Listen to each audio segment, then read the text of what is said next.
Today's a rather special design review. The Humber panel is a regular design review service run by ARC. It's generally confined to professionals, both professionals on the panel and professionals presenting to the panel, with perhaps planning officers in attendance. This one's different, and Gateway have been very innovative in that they've taken the model of design review and expanded it into a more interactive workshop format. What's even more unusual about today is that it's open to the public. This is the first time that we've done this. It's quite exciting for us really, because it means that the public have got a chance to actually come and see the designs in operation, to see how the processes work. We're quite happy to explain what it is that we're reviewing, what we're trying to get out of the review, and even accept suggestions of their own or concerns that they have about the way that the development might affect them once it's built.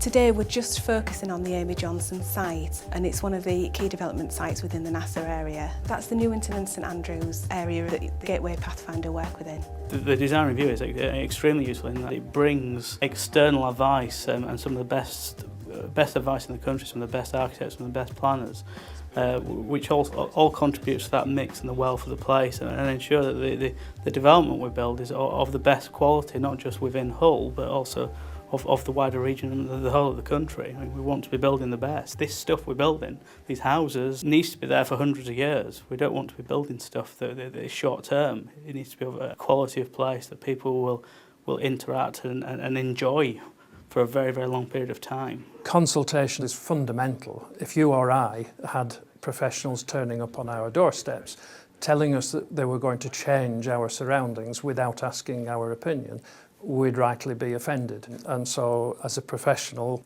I and my colleagues on the panel take the view we're on somebody else's territory.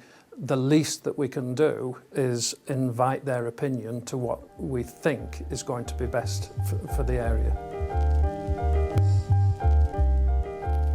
It's a creative collaboration between Gateway, today between the community, between the professionals, between the chair, between ARC. As many people as want to be involved and want to offer advice, and that evolves to hopefully a development that is fitting to the Regeneration programme and to Hull. Through the work we've done, people have actually become very sort of passionate about the area, and we need to retain that passion. And Amy Johnson will be, a major residential development within that palette of works that are going to be undertaken over the next 10 to 15 years.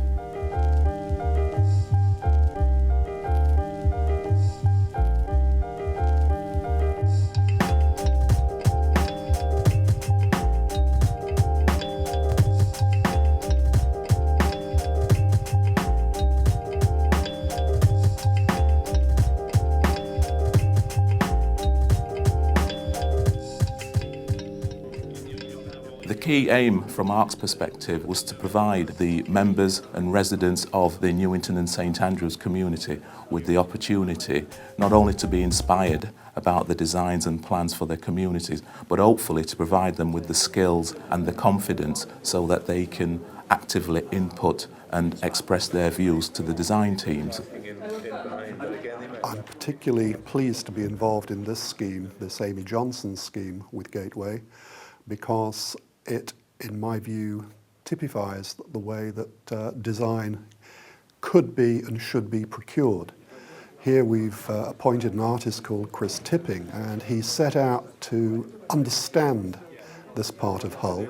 He latched on to that flight that Amy Johnson made from Croydon to Darwin, and the 16 stops that she made along the way, and at each of those stops he looked at the flora and fauna and has brought that distinctiveness back into his vision for the Amy Johnson site here. In her day, she was one of the pioneer aviators of the whole world.